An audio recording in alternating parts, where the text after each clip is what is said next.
Hello, everyone. I'm really glad to be with you in a new episode of The Pact, the series that discusses international issues every week. Today, we have a respected guest, Mr. Jacob Cohen from France. He is a Jew writer and activist who is joining us from Paris. I would like to welcome you, Mr. Cohen, to the program. I would like to start with the first question, which is basically about the root and role of Zionists and Zionism in France. Could you please explain about this matter?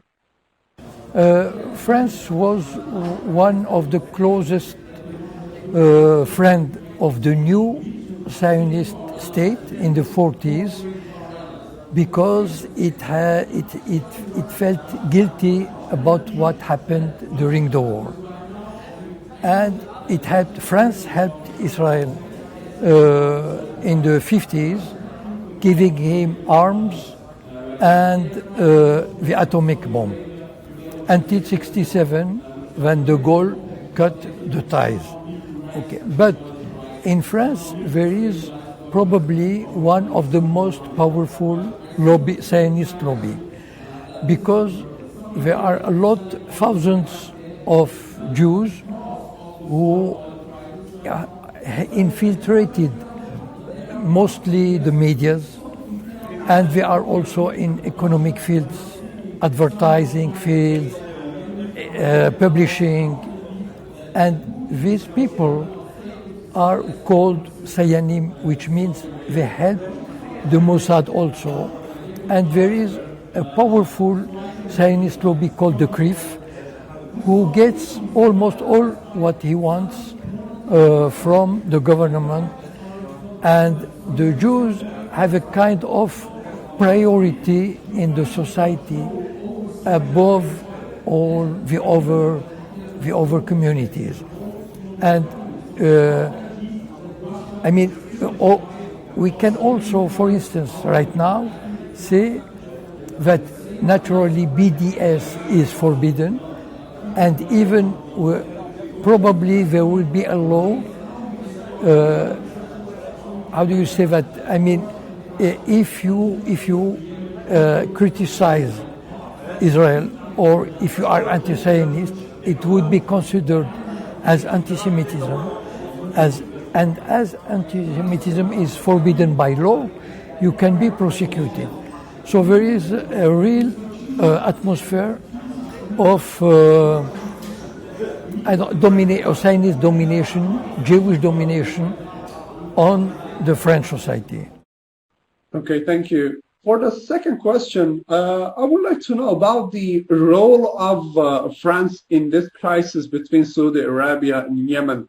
What is the role of France in this crisis, and why France is trying to support Saudi government in this war?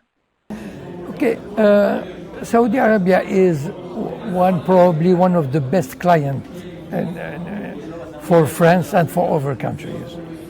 So the government have no ethics, have no moral, and you can't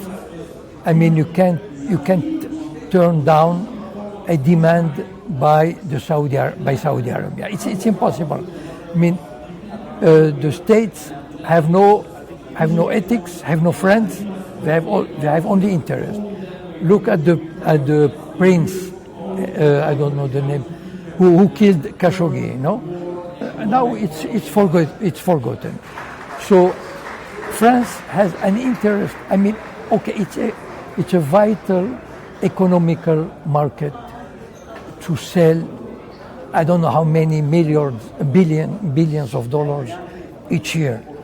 So, okay, it's obvious that any country which has this kind of industry will continue to sell arms, because whatever the damages on civilians are, because a government is by definition or by practice cynical, and he gets is interested only on business and economic, financial relations. And Saudi Arabia is a big, huge market. You can't just turn down such a partner. I mean, it's a tragedy, but that's the reality. For the third question, I would like to ask about the role of Mr. Macron in recent meetings with Mr. Rouhani. As you know, he suggested that Mr. Rouhani should meet with Trump. And I would like to know if this role of Mr. Macron is to be something effective between Mr. Rouhani and Trump. Okay, so sometimes the president of France, because France had a long tradition of independence, from de Gaulle, and tradition of independence from the states at that time, from the states and the Soviet Union, and tradition to have had an Arabic policy. We say la politique arabe de la France, the French policy of France, which was different from the states. But for the last years, France has lost its independence, diplomatic independence, and its role is getting less and less on the international level, international diplomatic level. But from time to time, a president of France, like Hollande before, or Macron, tries to get through this difficulty and make a coup. Like, okay, I'm trying something. He has not a big latitude to do that, but he tries. He tries also because there is a nostalgia of the grandeur of France.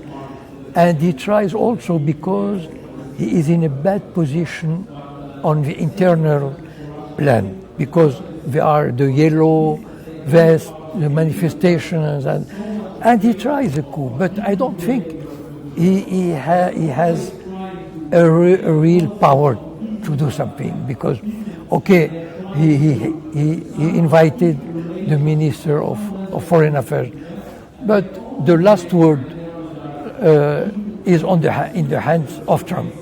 I mean, no matter what, no matter what he can do, because also he makes that alone in Europe. He didn't do that like with Germany, with others.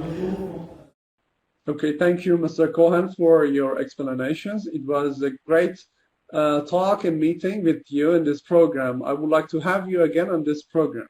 Goodbye.